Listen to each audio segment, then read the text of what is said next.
Bonjour les enfants. Aujourd'hui, je vais vous lire une nouvelle histoire. Elle s'appelle « L'histoire du lion qui ne savait pas écrire ».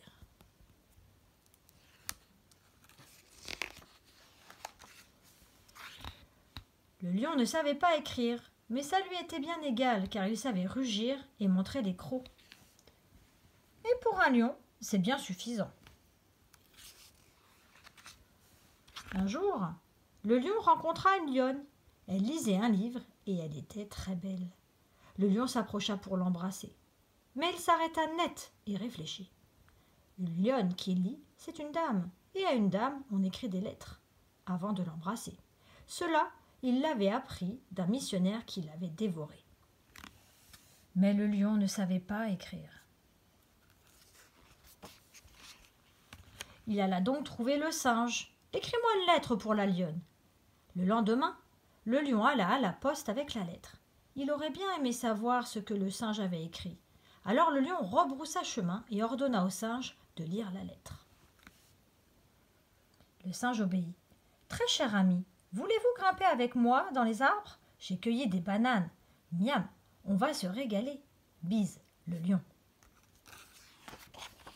« Mais non, rugit le lion, jamais je n'écrirai une chose pareille. » Et le lion déchira la lettre.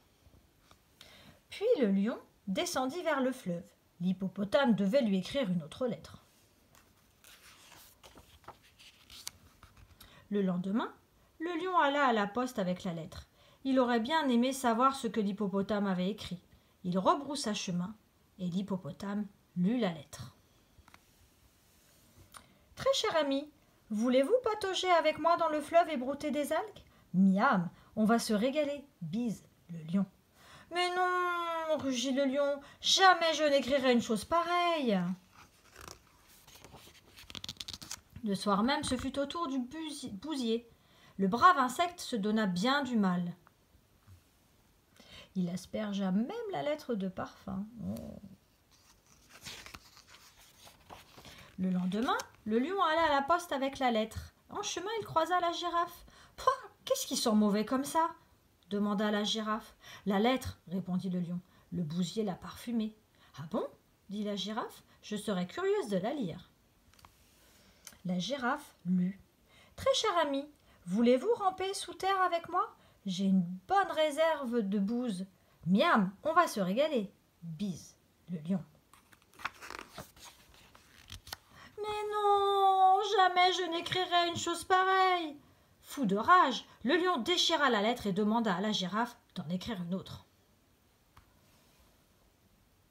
Le lendemain, le lion alla trouver la girafe pour qu'elle lui lise la lettre à haute voix. Manque de chance, le crocodile venait de la croquer, et la lettre avec.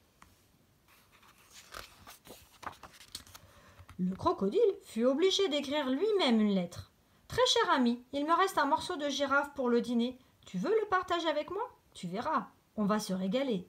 Bise, le lion. »« Oh non, soupira le lion, jamais je n'écrirai une chose pareille. » Le lion, furieux, déchira la lettre et demanda au vautour d'en écrire une autre.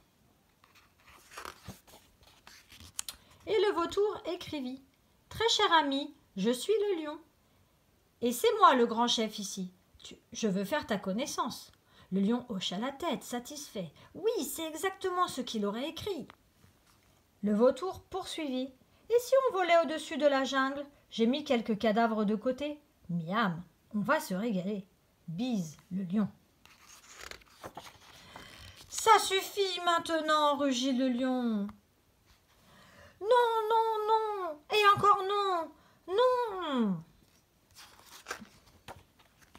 Je voudrais lui écrire qu'elle est belle, je voudrais lui écrire combien j'ai envie de la voir, que j'ai juste envie de rester avec elle allongée tranquillement sous un arbre et de regarder les étoiles dans le ciel. Ce n'est pourtant pas compliqué. » Et le lion se mit à rugir toutes les choses tendres qu'il aurait aimé écrire s'il avait pu. Mais le lion ne savait pas écrire, alors il rugit encore et encore. « Pourquoi n'avez-vous pas écrit vous-même » Le lion se retourna. « Qui a parlé ?»« Moi, dit la lionne, levant le museau de son livre. Et le lion aux grandes dents répondit doucement. Je n'ai pas écrit parce que je ne sais pas écrire. La lionne sourit, donna au lion un petit coup de museau et l'emmena avec elle. A comme apprendre. B, C, etc. Voilà, notre histoire est terminée. J'espère qu'elle vous a plu. Je vous fais de gros bisous.